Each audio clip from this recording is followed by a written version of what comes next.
কি বললেন সংবিধান সংস্কার পরিষদ, এটা যদি কনস্টিটিউশনে ধারণ করা হয়, সেই মর্মে অ্যামেন্ডমেন্ট হয় এবং সেই শপথ পরিচালনার জন্য সংবিধানের তৃতীয় তফসিলি ফর্ম হয়, কে শপথ পাঠ করাবেন সেটা নির্ধারিত হয়, এতগুলো হয় এর পরে তারপরে হলে হতে পারে। নির্বাচনের দিনে একই দিনে আরেকটা ব্যালটের মাধ্যমে গণভোটের সেই রায়টা নেওয়া যাবে যে এই সংস্কারের মধ্যে ঐক্যমত্য কমিশনের কাছে আমরা যারা প্রতিশ্রুতিবদ্ধ হয়েছি সকল রাজনৈতিক দল, সেই প্রতিশ্রুতির পক্ষে জনগণ আছে কিনা, সেই সনদের পক্ষে জনগণ আছে কিনা, হ্যাঁ অথবা না বলুন।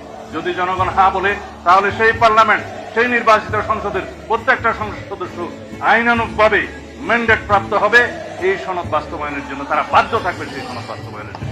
যেই অধিকার ফেরানোর জন্য আবু সাইদ নিজের জীবনকে উৎসর্গ করেছে, চট্টগ্রামে ওয়াসিম নিজের জীবনকে উৎসর্গ করেছে, এরকম হাজারো মানুষ যারা নিজের জীবনকে উৎসর্গ করেছে, তাদের মানুষের ভোটের অধিকার, কথা বলার অধিকার, অর্থনৈতিক অধিকার প্রতিষ্ঠার মাধ্যমে যেমন তাদের এই জীবন উৎসর্গকে আমরা মূল্যায়ন করতে পারবো, একইভাবে তাদের জীবন উৎসর্গকে মূল্যায়ন করতে হলে আমরা যে জুলাই সনদে স্বাক্ষর করেছি সেই জুলাই সনদকেও আমাদের সম্মান করতে হবে।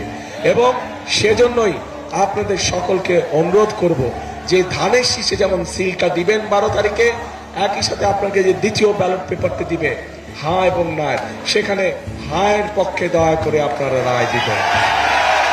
মনে থাকবে তো? এটা সংবিধান সংস্কার পরিষদ সদস্যদের শপথ ফর্ম।